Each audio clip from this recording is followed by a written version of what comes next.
Hello, everyone. I'm Beau Bledsoe. I'm the Artistic Director of Ensemble Iberica, and welcome to our third installment of the Passport series. We're going to a place very near and dear to my heart, the ancestral home to the guitar. And I'm going to bring in my good buddy, sommelier, also a very fine guitar player, Mr. Aaron Fry. Hey, buddy. Hey, good evening, Beau. Hey, nice to see you. Yeah, good to see you as well. I've really been looking forward to this one Oh, yeah. for a long time, actually. Oh, So, shall we travel? a TSA-free flight here. Let's do this. I love this part. So, as we take off towards Spain, we are going to find ourselves in the southern part of Spain, in the autonomia known as Andalusia. Beautiful. Andalusia. So this is where I've spent a lot of my life trying to learn how to play this darn thing. Yeah, Andalusia. I mean, most of you remember from your, fourth grade world history courses the Moors from North Africa kind of ran Spain from 500, 800 years, and their last area, their last stronghold was Andalusia. So it's a fascinating mix of architecture, food, and music. So the area that I like to go to is often called the Pueblos Blancos, or the little white towns. This would be, the center being Sevilla, which is, as many of you know, our sister city. There's actually an Avenida Kansas City there near the bus station, and it's a major street, and they have a replica of the Native American statue Scout there. But it's a fascinating old relationship, and of course a lot of the architecture down on the plaza is the remakes of many of the famous architectural sites there. But yeah, we have Sevilla, we have beautiful areas, Cadiz and Huelva. All of these areas have their own palos, or the forms of flamenco that are just indigenous to those towns, or they just specialize in them. So we all know the kind of very round 3/4 sound of the Spanish fandango. It's almost a cliche, and a lot of Andalusian culture is what is sort of for export. What we know of Spain is Andalusian culture. So you have a fandango.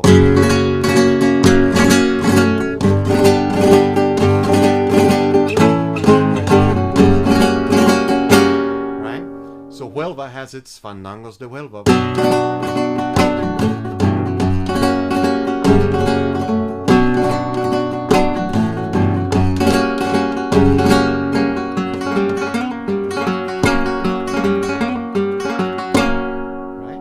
And then south of there in Cadiz, they're really famous for the tangos flamenco. It's a palo that comes from the ida y vuelta classification of flamenco. That it left Spain, went somewhere else.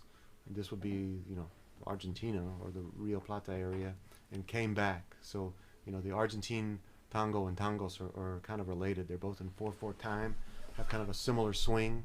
So this would be.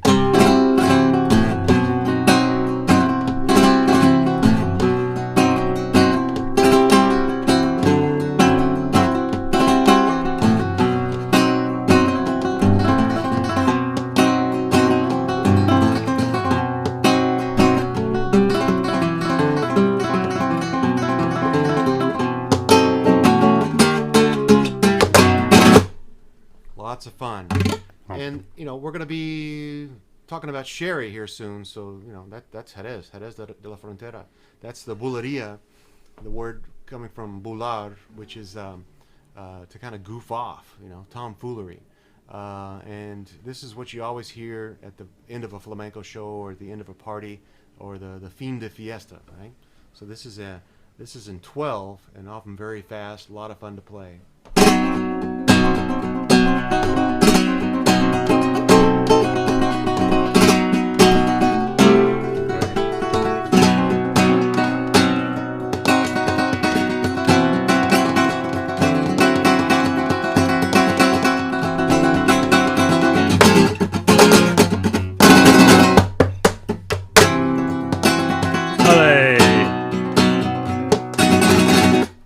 Good times, good times. Yeah. So let's talk about that wonderful drink. I think I already had mine. I already drank it. Right. Let's- Yeah. So as intertwined as the music is to the region of Andalusia, so is the wine. I mean, we have evidence of winemaking dating back to 900 BCE in the region of Cadiz. Back then was known as Gadir. But we know the Phoenicians settled there some 400 years earlier. And so winemaking has probably been going on for about 3,000 years. But sherry is as much the style that you find yourself throughout the region. And just like there are the different palos, there's Condado de Huelva, there's Malaga, there's Montilla Morales, and then, of course, the famous wines are Jerez sherry and Manzanilla Sanlúcar Albarmeda. And so when we talk about sherry wine, I think sherry is to Jerez, Sanlúcar, Barmeda, Cadiz, Seville, what Burgundy is to Beaune, what Champagne is to Epernay, and what Cabernet Sauvignon is to the Napa Valley. Right, the wine is inseparable from the region, just like the music. And I think sherry as a style evokes a lot of memories and emotions for a lot of different people. Some see the wine as purely sweet, meant for only after dinner drinks.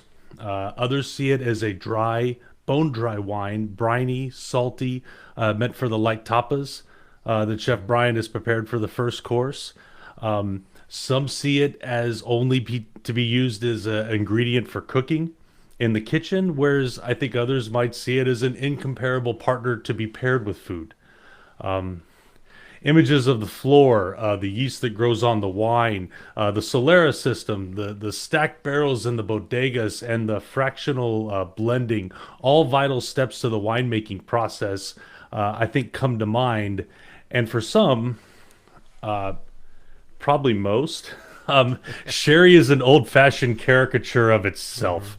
Right? Perpetuated by the public image of the drink in the 1970s and 1980s, ruined by oceans of cheap, poor quality wine sent to America. Right. The Playboy ads with Frank Gifford, the ads on the backs of Vanity Fair and People magazine did not help the wine's image in the long run. And I think created an unfortunately misguided apathy towards the wines. But the truth is, sherry is all of these things. And I think it's important, before we get into the styles of sherry, to really think about the place where it comes from. Jerez and sherry wine, to me, is the greatest wine region in Spain. But that's a debate, right? Rioja, Priorat, Ribera del Duero certainly offer compelling arguments as to why they belong on the top of the hierarchy pyramid when it comes to Spanish wine.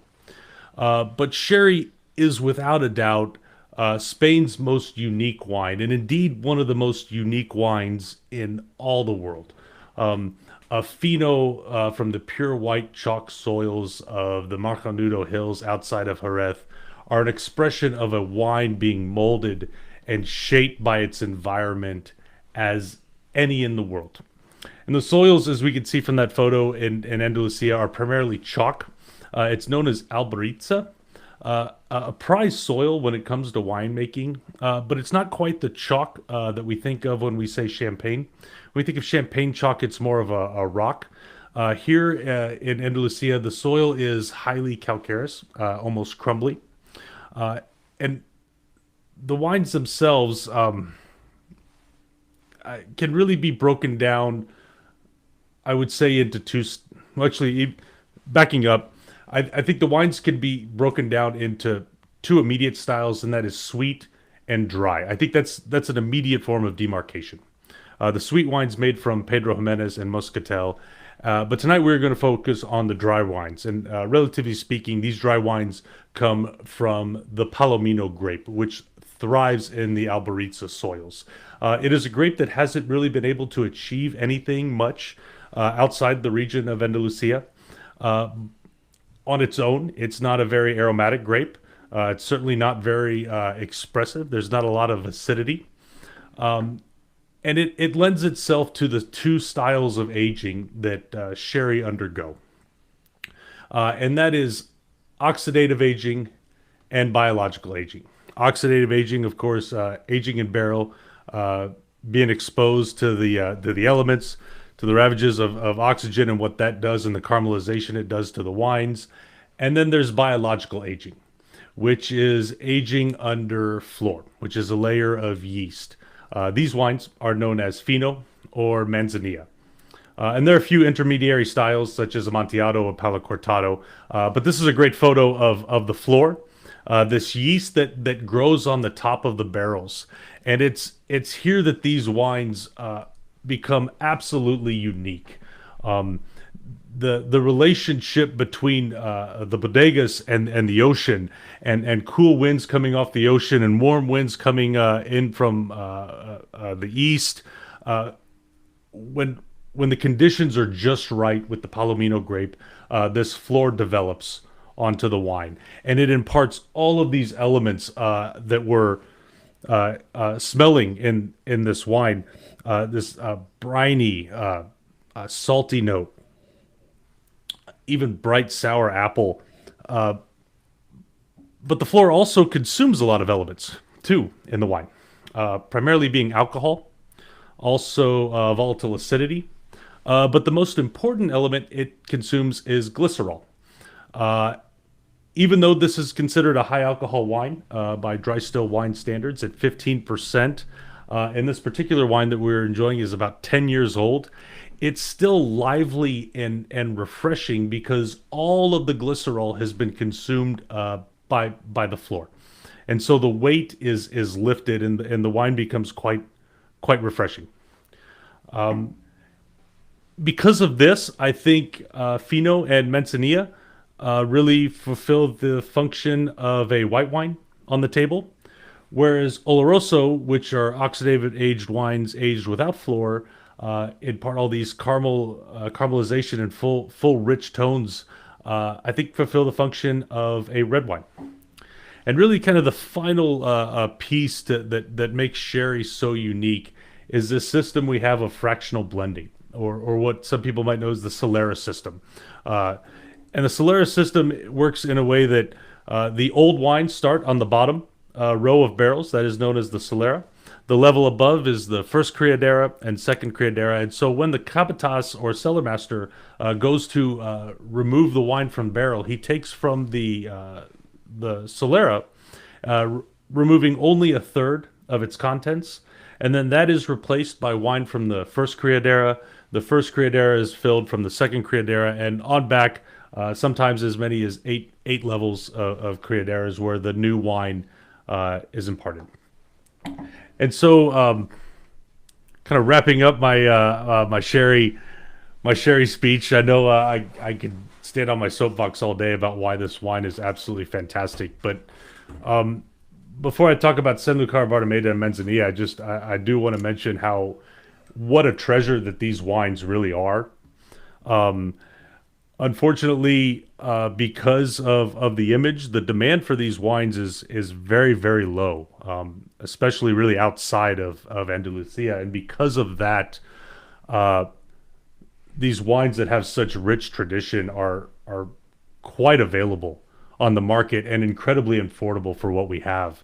And so I want to talk about the first wine that we are going to enjoy this evening, the Manzanilla Pasada en Rama Pastora from Sanlúcar Bartimeda, the ancestral home of flor. They really invented the style. There, the finos are known as Manzanilla. Manzanilla Pasada, Pasada refers to aged. So this is an aged Manzanilla, about 10 years old. And then bottled en Rama, a style that Bodegas Barbadillo actually invented, means like untouched, or hands off, I think. Yeah, like raw. Uh-huh. Raw, exactly. So these wines are basically bottled directly from the cask. Mm-hmm. So, and Chef Brian at Tannin paired these with some Marcona olives. Marcona almonds, excuse me, some olives, and white anchovies, and just a absolute traditional Andalusian fare for a hot summer day, which is I think where we're eventually getting heading. Feels like spring. So Definitely. cheers. Well, fantastic. Well, I'm going to play a little bit of Soleá to accompany this Yeah. fine manzanilla. So another palo that's really dear to my heart and what is one of my favorite things to improvise on is the flamenco soleá, which is kind of a derivation of the word soledad, which means solitude. It's a very somber palo. And the town that I learned most of the things I know about flamenco guitar from Antonio Andrade is called La Puebla de Casaya. And the Casaya refers to, it's kind of like a Moorish castle, like a fortress there's a ruin there up on the hill. So that is in the what used to be the Islamic frontier. And then the town over next is Morón de la Frontera, which is the Christian frontier, the border. And that, I think we have a U.S. air base there. And then up a little ways is Jerez de la Frontera. So they're right up against each other. But in La Puebla, they specialize in this style called cante hondo, or deep song. So they consider themselves, they call themselves moriscas. They're leftover, or the Christianized Moorish people. So they have that very Arabic style of singing, and they use those really exotic scales and rhythms that make it so evocative. So I hope you enjoy this. Soleá.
Awesome. Hey, my pleasure. Well, let's listen to my teacher play, huh? Yeah, So, please. yeah, many of you guys know Antonio. He's been to Kansas City, gosh, 3 or 4 times, and he's also one of the hosts on our tours when we take people to Spain. Very generous human being and very intelligent. Great composer. Runs his company there. So what you're going to see now is a video he submitted for us of him playing in the Alcazar in Sevilla, which is like a Moorish palace of I think it's the Umayyad Caliphate. Beautiful architecture there. A lot of these buildings and on the plaza or in Kansas City are copied from it. Actually, the background here on our live stream is one of the hallways in this palace. But yeah, fantastic video that they've made for us. And it features Miguel Sotelo on second guitar, also someone that has been there that we're all very good friends with. So, point of interest, the very first scene that you see, the very first piece they're playing, this lovely bulería that he wrote for his mother, Manuela. And it's in this beautiful room space with arches. That is actually an old olive hacienda where I used to have guitar lessons with him. It's this incredible setting to learn flamenco, where you're literally just sitting over these jars of aging olive oil. Ugh. It sounds distracting. Oh yeah, well it's very it's a very holistic, inspiring experience. So yeah, Awesome. and he's got a little message for us here. So here we go.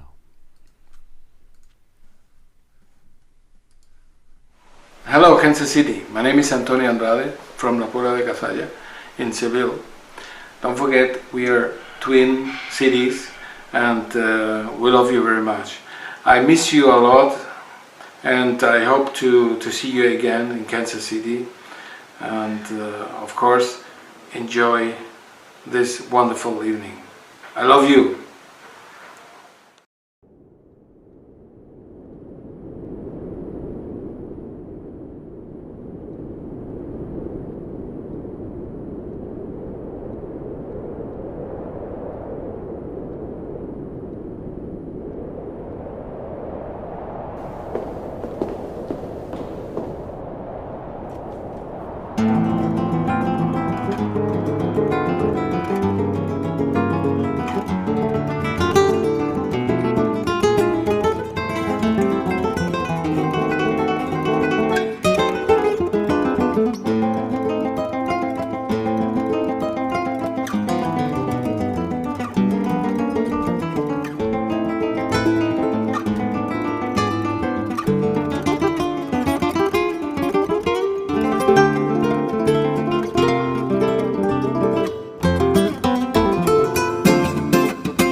Wow. Fantastic.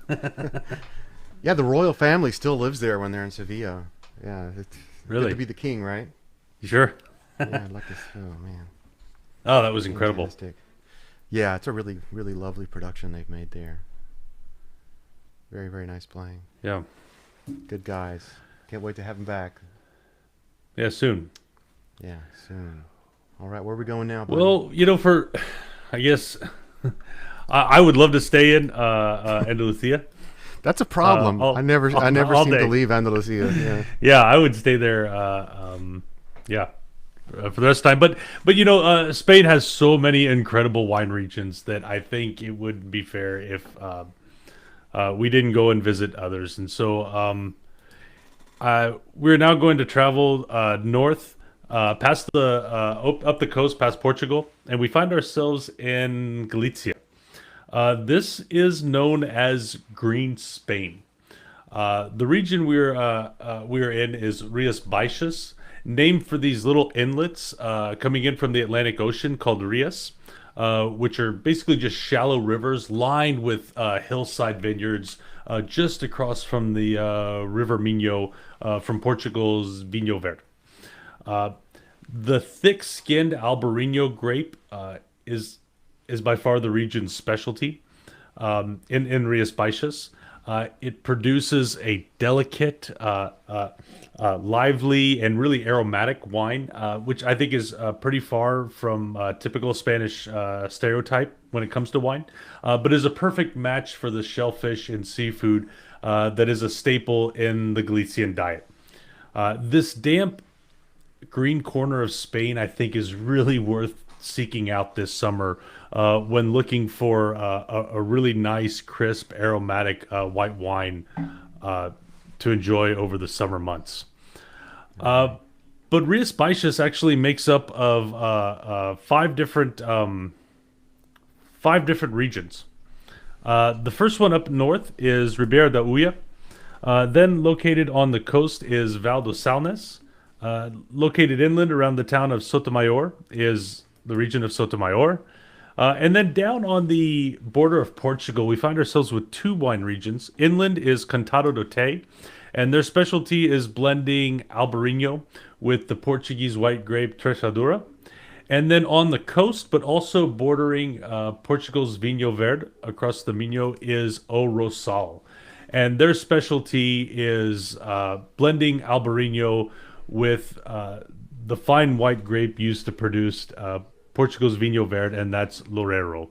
And that is where we find ourselves for this next wine from Bodega Santiago Ruiz, a very traditional producer. This is Rias Baixas from O Rosal, a blend of Albarino and Loureiro, and accompanied by an amazing dish that Chef Brian Aaron from Tannin Wine Bar put together.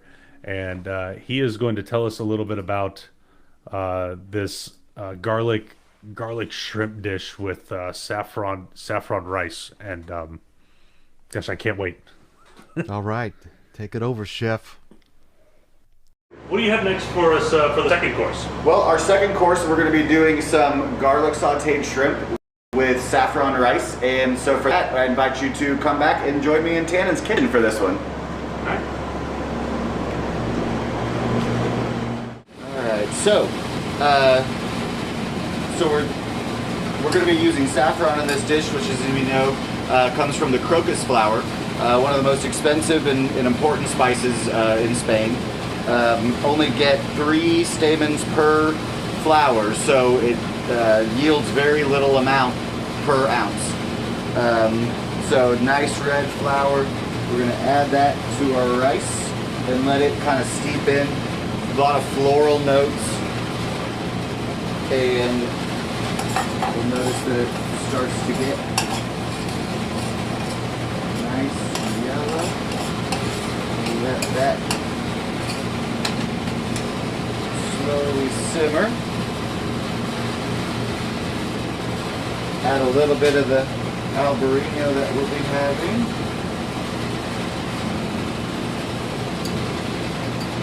Finish with some butter. and then we'll move on to our shrimp.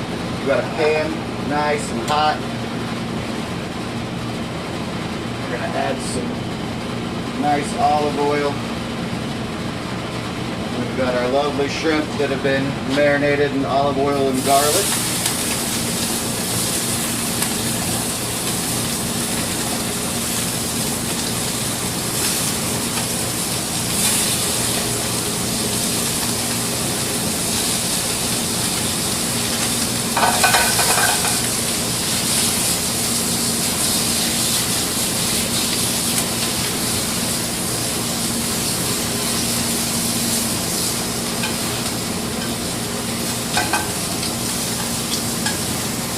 Lovely caramelization.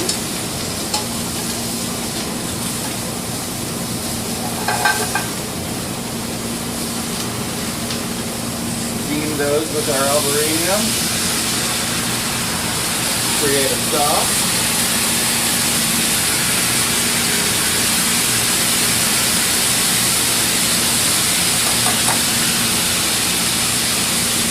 Butter. Fresh herbs.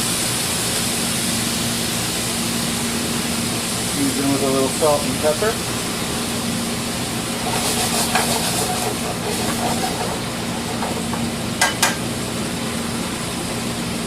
As that's cooking, just wanted to let everyone know we got a little zucchini, and our rice has bloomed all the saffron to get the pronounced golden color.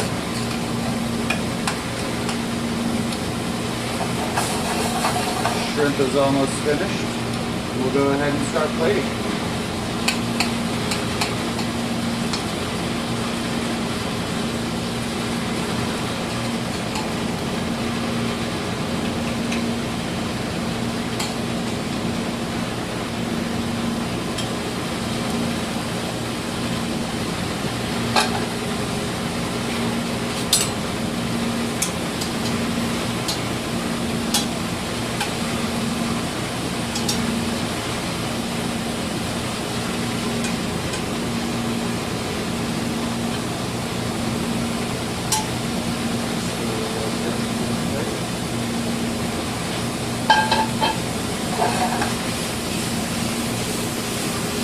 See the wine and the butter have created just a really nice little sauce on there.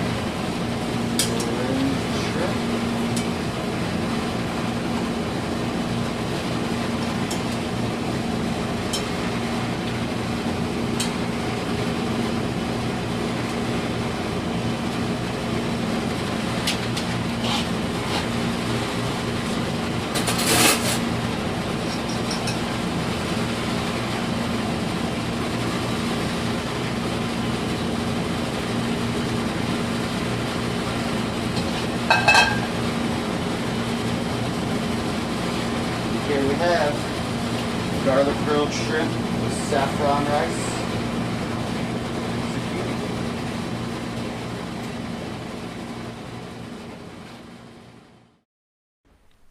All right, fantastic. Excuse me. Oh my gosh, that's so good. That pairing's amazing. Yeah, it is. Beautiful work. That's Jeff. awesome. Well, before we get to our second set, and we get to really enjoy two courses, let's real quick talk about the third wine and the third course that we've got this evening. So we're going to travel now down to really southeastern Spain in a region known as Jumilla. You can see it's not as green as Galicia by any means, but this region is known for the Mourvedre grape, and we're going to be tasting really the oldest Mourvedre vines in the region at Bodegas Oliveras. And actually, I'd like to bring in Barry Tunnell, who is the wine director and general manager of Tannin Wine Bar, to tell us a little bit more about this region, and we'll have Chef tell us about the cheese and meat that we've got paired for this. Excellent. For the next course, we're joined by wine director and general manager of Tannin Wine Bar, Barry Tunnell, who's going to talk a little bit about the pairing that we've got for the next course with the Altos de la Hoya meat. Well, thank you everyone for joining us for this great exploration of Spain with Ensemble Iberica. I think we have, a great example of robust Spanish red to pair with the meats and cheeses. Hope everyone enjoyed the sherry and the Rías Baixas Blanco.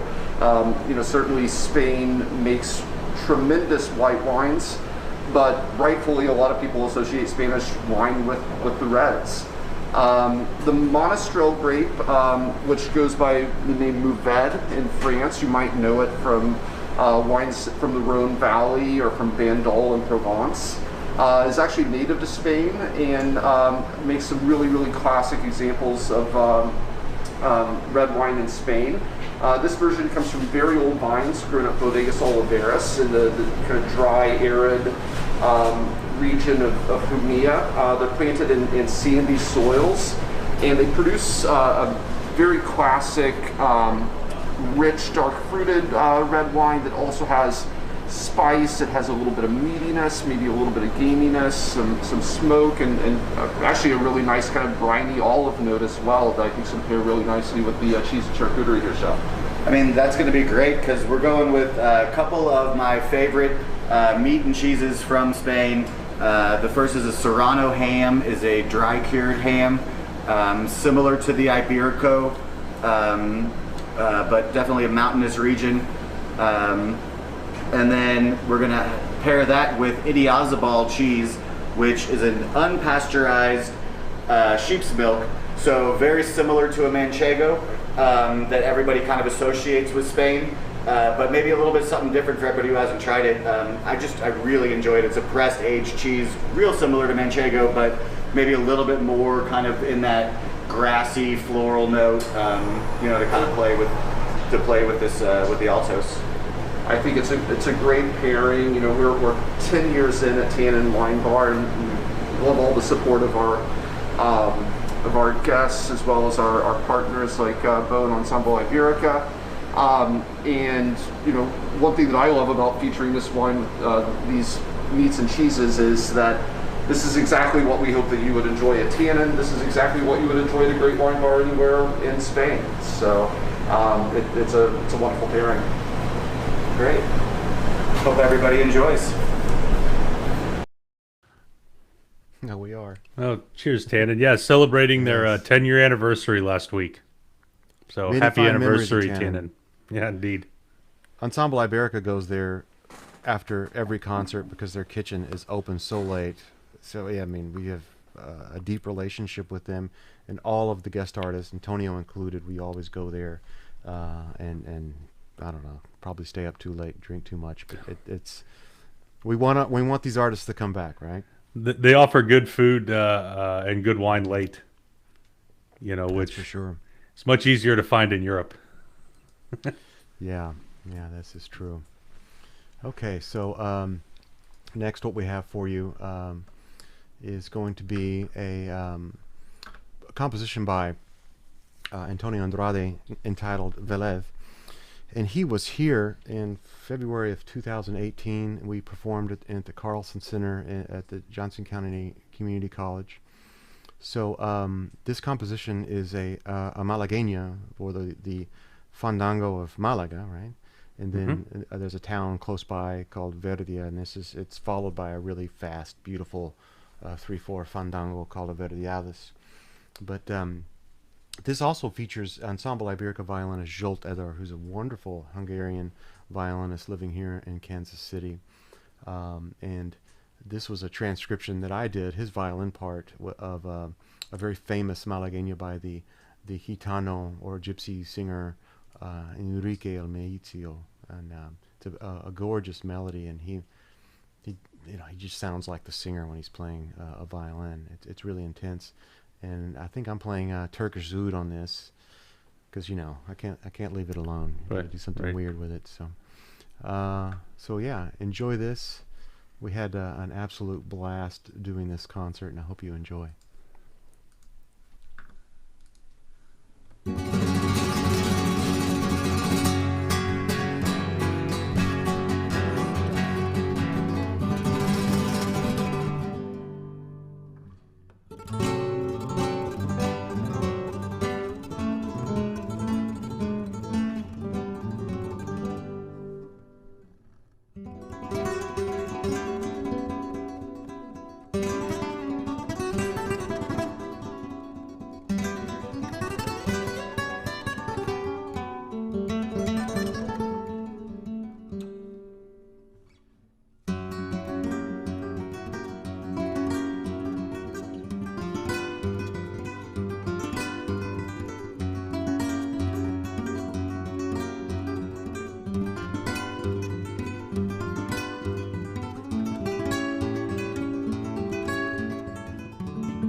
That was great.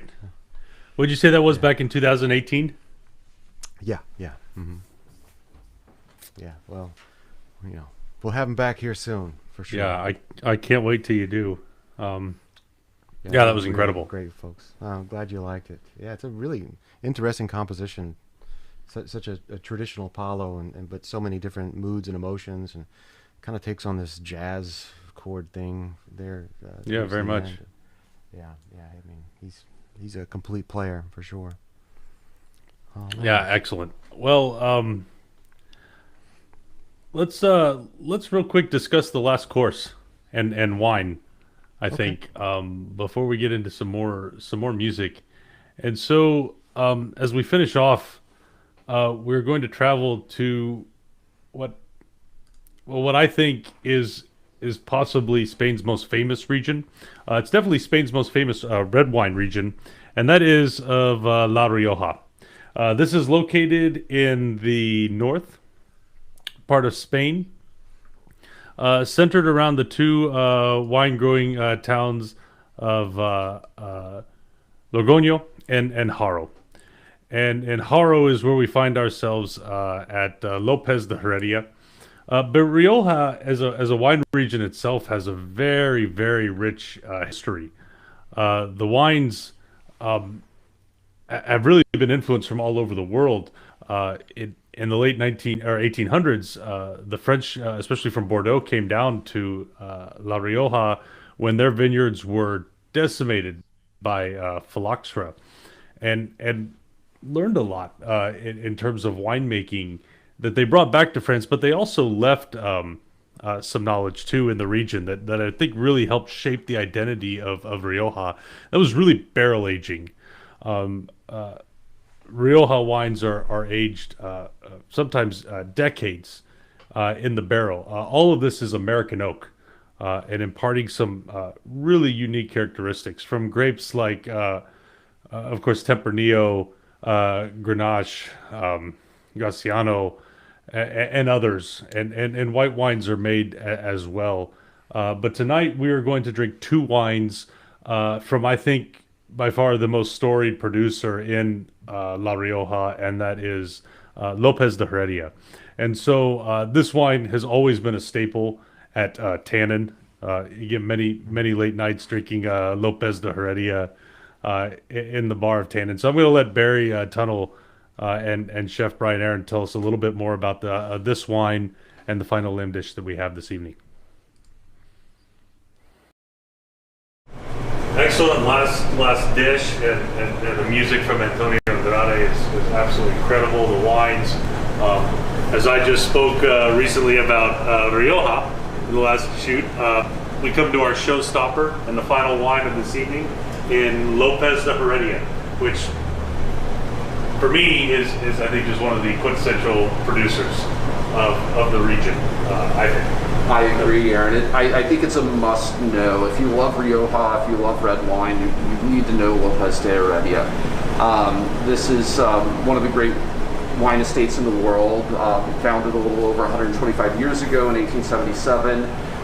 They have some of the greatest vineyard sites in Rioja, and they have a continuity of traditional techniques. Nothing much has changed here in the last century and longer, and they make some of the most unique wines in the world.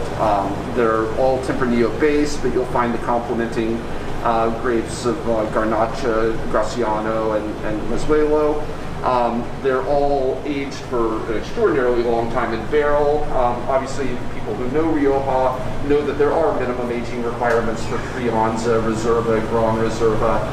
That's all true, but it doesn't matter at López de Heredia because they're going to go above and beyond the aging requirements and make wines that are layered, complex, and nuanced. They give a lot of very secondary or developed characteristics in terms of earth tones, spices, tobacco, really unique fruit personalities. And for those of us that love and drink López de Heredia, if there's a glass of Lopez open in the room, you smell it and you know that that's Lopez de Heredia, because nobody else in the world makes wines like this. It's they're unique and they're special wines. And I think, Chef, you prepared a special dish to complement these wines.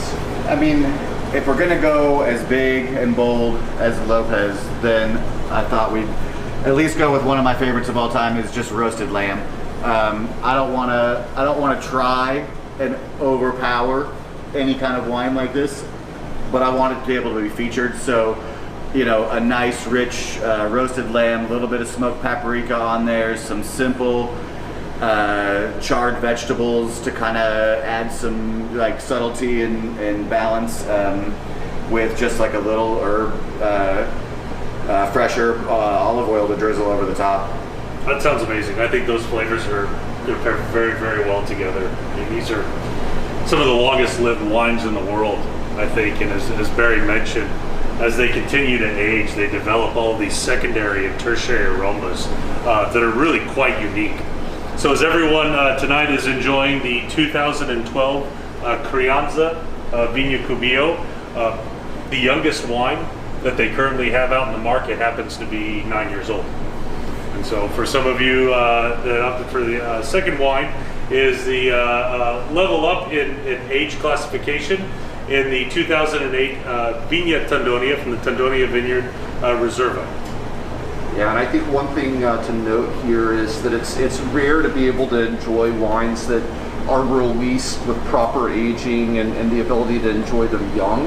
But if you have these in your cellar and in your wine fridge at home, don't worry about having to drink them this year, because they're not going to decline. These wines age beautifully for decades and decades and decades. And those of us that have had the opportunity to drink a Reserva when it's 30, 40, 50 years old, know just how special these wines become with age.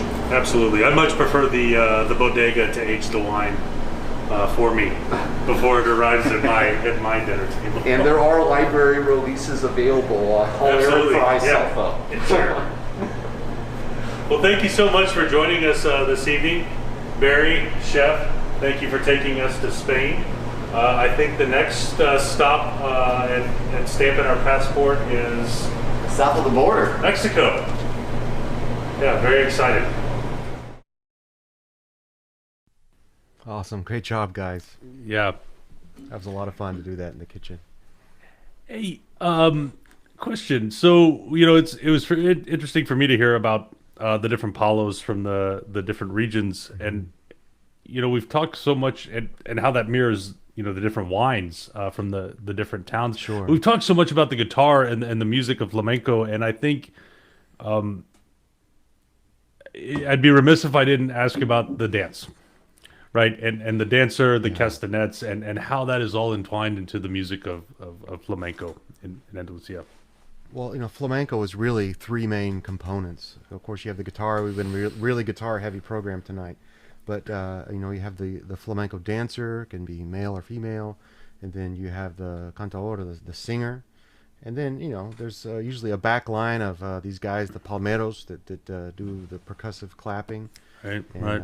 of course, in more modern, you know, post-1970 flamenco, you'll have the Peruvian cajon has been added to it, which, you know, has a very dry percussive sound. But it's great for flamenco.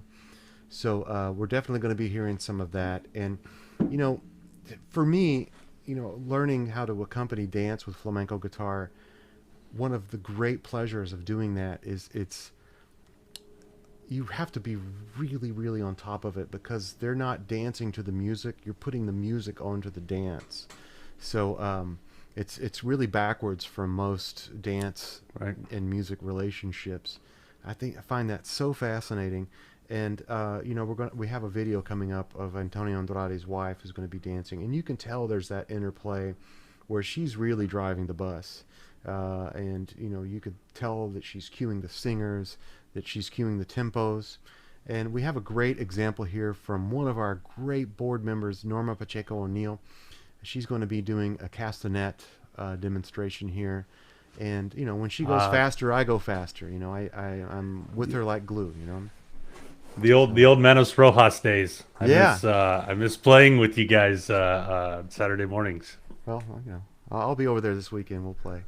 But yeah, she's really, really good at playing these, and has always had a great sound. Gosh, she must have like 20 pairs of these things. Every time she goes to Spain, she comes back with 2 or 3 new ones. And but she's a very dear friend. I think she's really my oldest friend in town here, and also is head of our educational outreach program. So we do these programs. We have a Spanish program. We go out and do these in schools. Of course, now we can do them virtually, and we have one with Mexican music as well.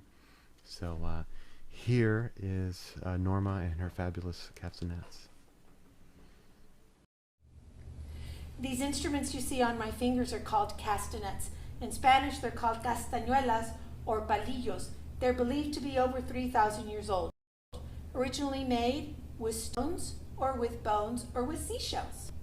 When you hear castanets, you'll know that music you are listening to is from Spain. Both men and women play them, and I'm going to show you how we do it. Since I am right-handed, I keep the bass or the tempo with my left hand. It is called ta. My right hand, also called the melody or the female, is called B. If I hit them both at the same time, it's called bum. Crashing them together is called chi. And playing them one at a time, using my 4 fingers on my right and my 2 fingers on my left, is called a ria, short for carretilla.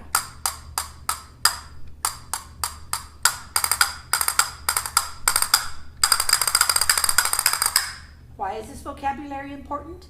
If you were to take castanet lessons anywhere in the world, the teacher will use this vocabulary, ta, bi, bam, chi, and ria, to indicate what they want you to play with your fingers. It helps with the confusion with left-handed students and right-handed students if we all have the same vocabulary. Much as if you were to take a ballet class anywhere in the world, a plie and a pirouette is the same in any language. So what we are going to do now is a music called tangos, not to be confused with tango, which is from Argentina, and we're going to do a little improvisation between Beau and I.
Ole Norma. She's awesome. Fantastic. Well, let's move on to our final set of music tonight. This is Ursula Moreno. She's the wife of Antonio Andrade, and she was also my wife's flamenco teacher and is one of the most prominent dancers in Andalusia, and you're about to see why. So they did a production of a flamenco version of Bizet's Carmen about 5 years ago. So this is the titillating scene where Carmen dances for Don Jose, and Ursula here is using both the bata de cola, which is a very difficult dress to use. It's the long train, and the manton, which is the very large shawl, of course, all in red. So yeah, take note and listen to how the music and the palmas and the singers interplay with her. And this palo is called, or this form is called an alegrias. These are very popular form from Cadiz as well. And this is a solo that's very prominent with female dancers, and all the traditional sections here are intact, it's a wonderful, wonderful version of an alegrías, and I hope you guys enjoy it.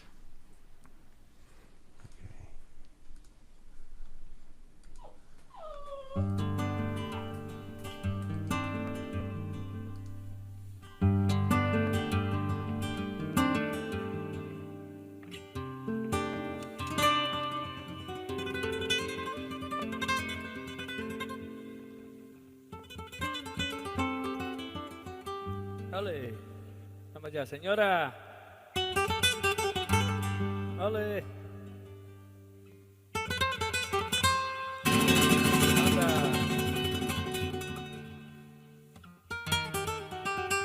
Ole, de verdad. Carmen, mujeres guapa.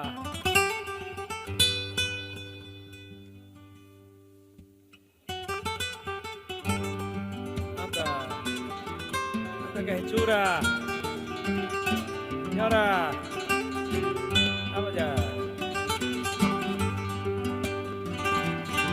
¡Ale! ¡Sí!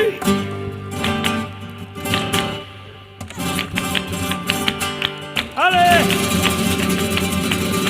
¡Señora!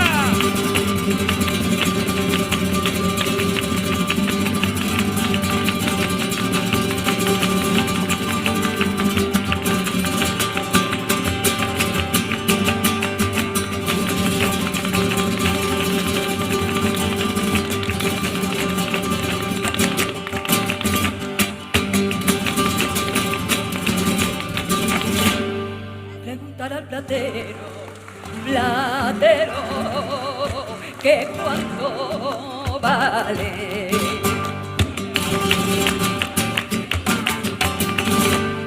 Que cuánto vale, que cuánto vale, ponele y a mi salsillo, tu inicial, le buscaré al platero, que cuánto vale. Y yo me voy pa' los callejones a ver si me echan la carta. Me faltan los corazones, el que me falta. Dime lo que tiene Rosita y Clavel. Dime lo que tiene, que yo no lo sé, que yo no lo sé, que yo no lo sé. Dime lo que tiene y dime lo que tiene y dime lo que tiene debajo del pie.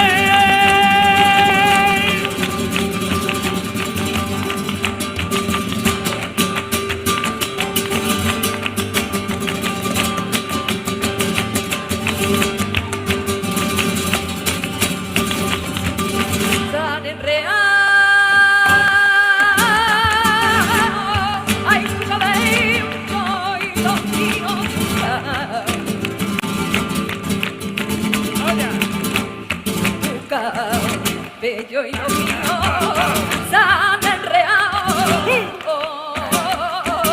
San enreado, como la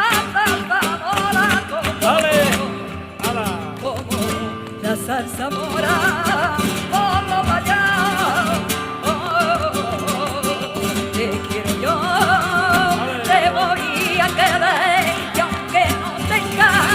Y aunque no tenga más, que no tenga, y aunque no tenga primo más que comer. ¡Ole!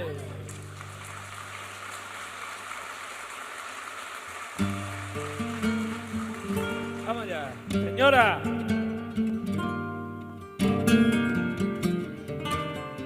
¡Ole!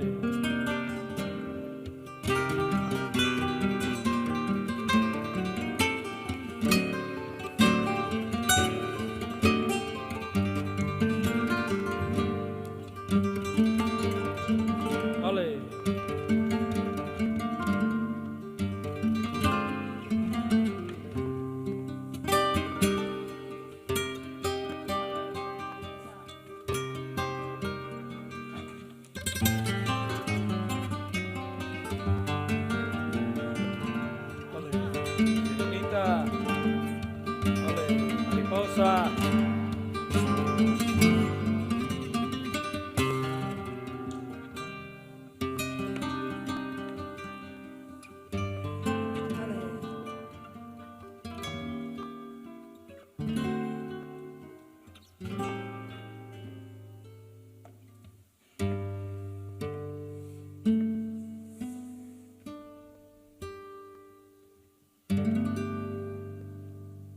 ¡Yole! Vamos allá, señora.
¡Señora!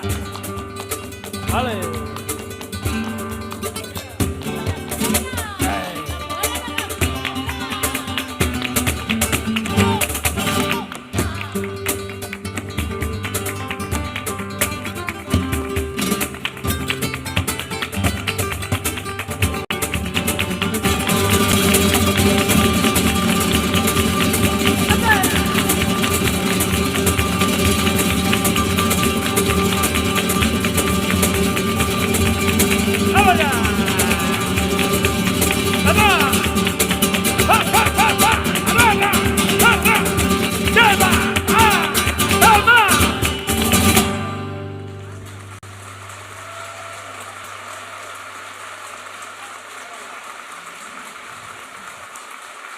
Que aquí no se vende el miedo.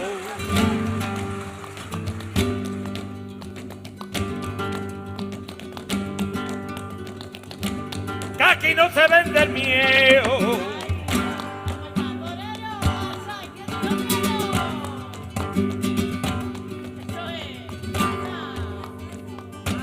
Que se vende más para arriba.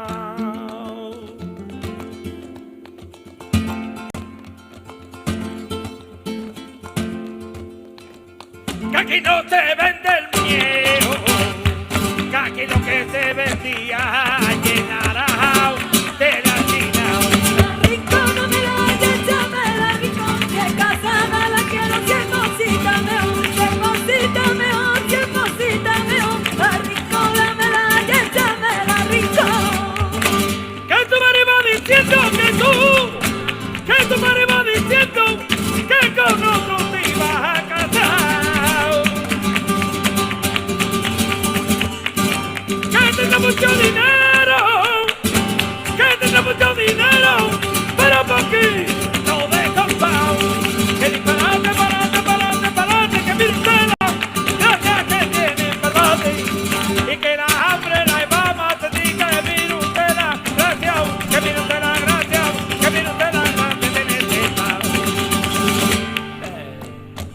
Ale.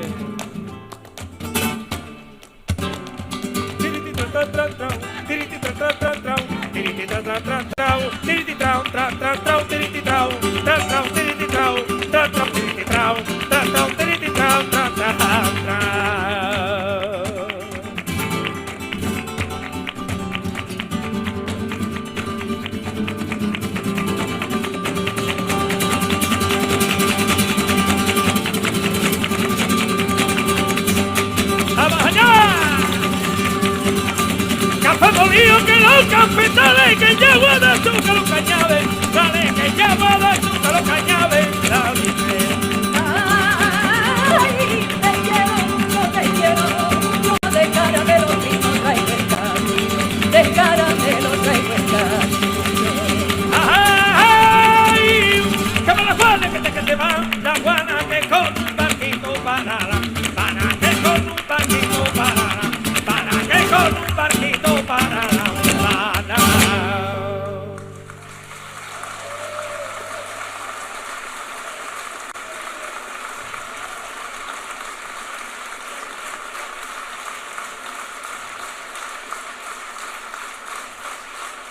Dime lo que tienes. Dime lo que tiene Rosita y clavel.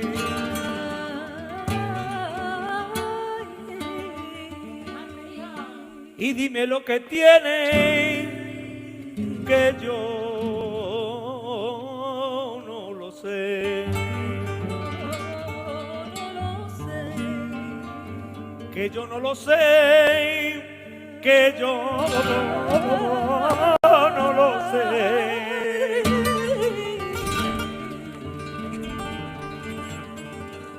Y dime lo que tiene. Dime lo que tiene. Y dime lo que tiene. Dime lo que tiene. Y dime lo que tiene. ¿Qué tiene? Y dime lo que tiene. Rosita.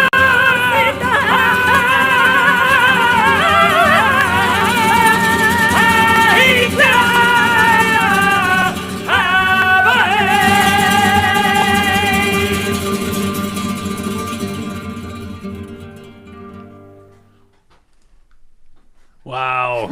That was amazing. Oh, poor Carmen. It's not going to end well for her. Yeah. Femme fatale. Unfortunately not. Unfortunately not. But oh, that was incredible. Yeah, you can That tell was really she's like something. totally in charge. She's like running the whole Yeah. thing, and everything follows her. It's amazing. Yeah. Beautiful performance. Yeah, she's a great artist. What a great company. Okay.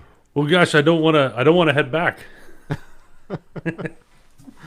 Well, it's from question the- time. If anyone has any questions, it's put them in the chat. We can certainly talk about all of this stuff, the music, the wines, whatever you want. Sure. Well, it's Are you speechless? Gosh, You okay? what an amazing performance that was. I was really taken by that. That's fantastic. Yeah, that's. I can't wait to have Antonio back in Kansas City. Well, hopefully someday we can bring Ursula. She came once to Lawrence and played at Liberty Hall. It was a really fantastic show. And when did you study with Antonio? Gosh, I've been going to Spain every year. Well, except this last year. He runs a little concurso there in La Puebla de Casaya for dance and guitar, and it's in that olive hacienda that I told you about that was featured in the Right. first video. And yeah, it's a week long, and they have a little pension there that you can stay in, or you can rent a home, kind of like an Airbnb sort of thing. And yeah, it's a lot of fun, and yeah, there's not much to do in that little town except drink wine and eat and practice. You know, you could walk across that town in 20 minutes, so it's so easy to learn, and to learn in context. You know, is so important. Okay, we got a question here from Tony. Let's see. How do these experiences work during non-pandemic times? Yeah, that's. I think it's kind of interesting to note. we might have explained this before on how the whole Passport series came together. Beau, you and I were talking about what we were doing virtually, and how we've taken stuff we did in the real world. You bringing in musicians from all over, all over the world to come and perform these concerts and really provide an experience. On my side of the world, we bring in winemakers, Yeah. right, from all over the world, and have dinners. We've had many dinners at Tannin. They've hosted winemakers from all over the world, and Brian, of course, prepares a dish similar to where these wines are from, and they talk about the wines and really provide an experience. And we talked about how great it would be to combine these things into one virtual experience. And so I'm hoping that after the pandemic, we can kind of take the Passport series and do these in person as we bring winemakers and musicians back for these tours to maybe combine them in the real, face to face, so to speak. Certainly. And what we found with doing a lot of our live stream concerts that are just musical are that we're reaching a whole different audience that really wasn't leaving the house in the first place. It's a totally new, that we compare the list to people that buy tickets to theaters, and they're oftentimes very different people, and they're really happy with this. So we're planning on renting the theater an extra night, and we'll do these kind of live stream concerts as well to serve those people. So it's a technology I think is going to stay around. Yeah. Okay. Anything Absolutely. on a spoiler in Mexico?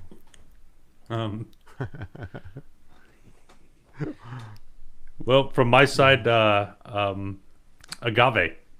Yes. So we're gonna feature agave spirits instead of wine, but it's really, I think, the wine of the spirit world, a spirit that is so ingrained in terroir and a place on where it comes from, as much as any spirit. So I'm excited to shift and drink some tequila and mezcal.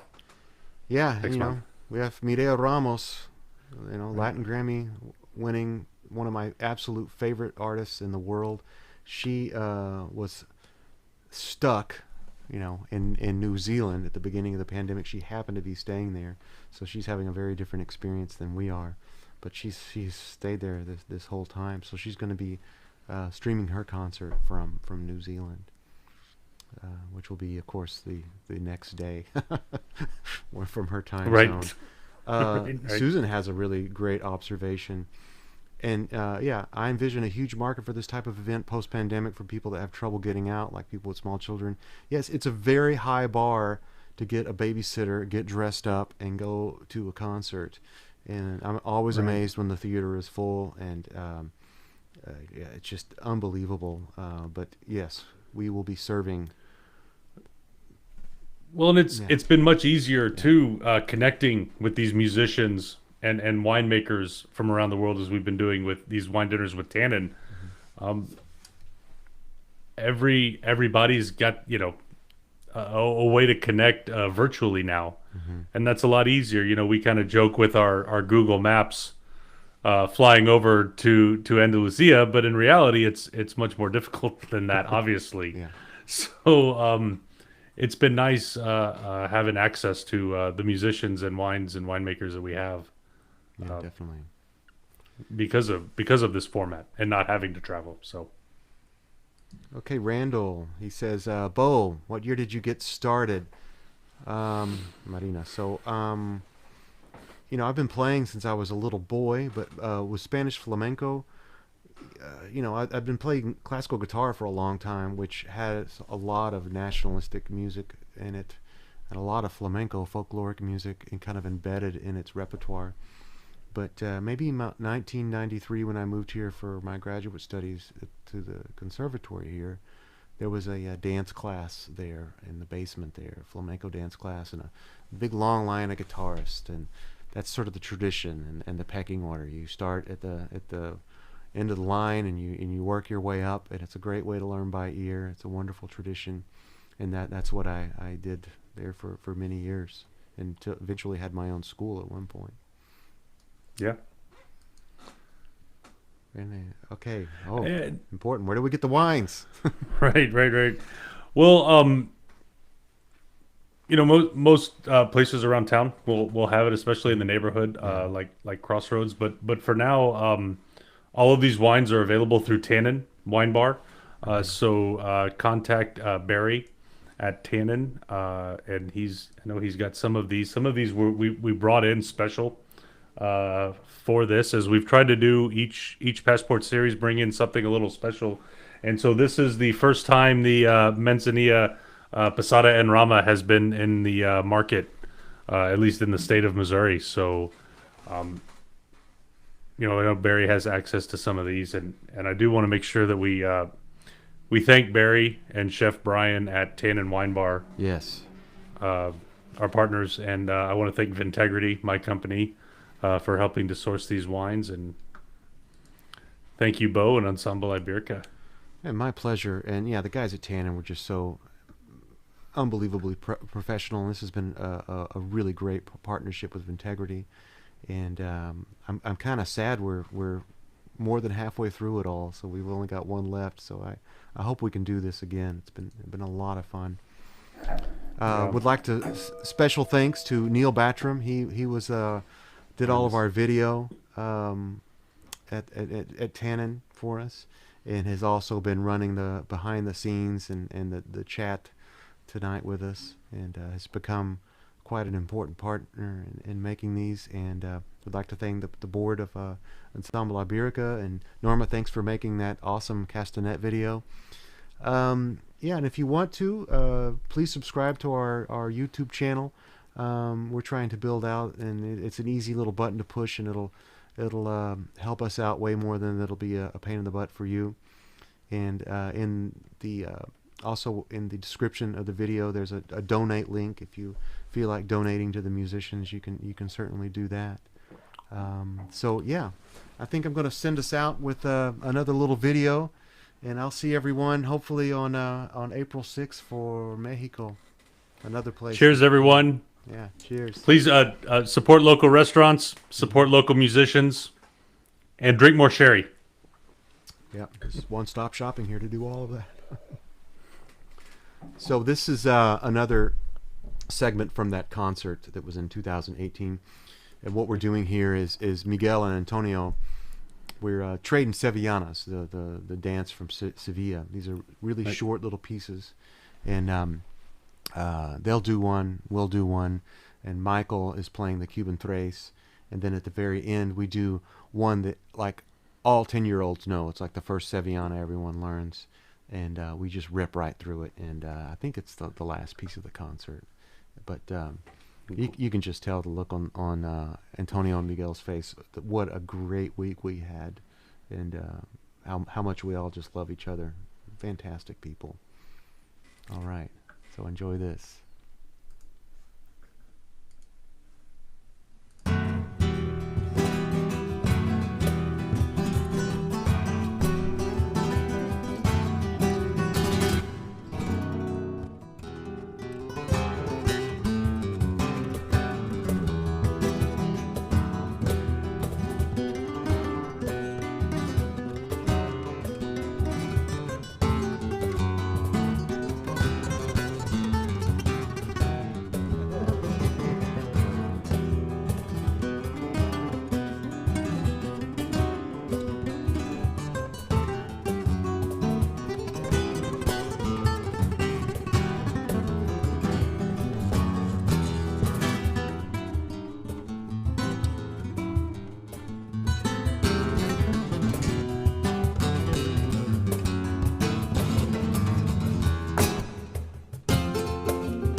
Thank you.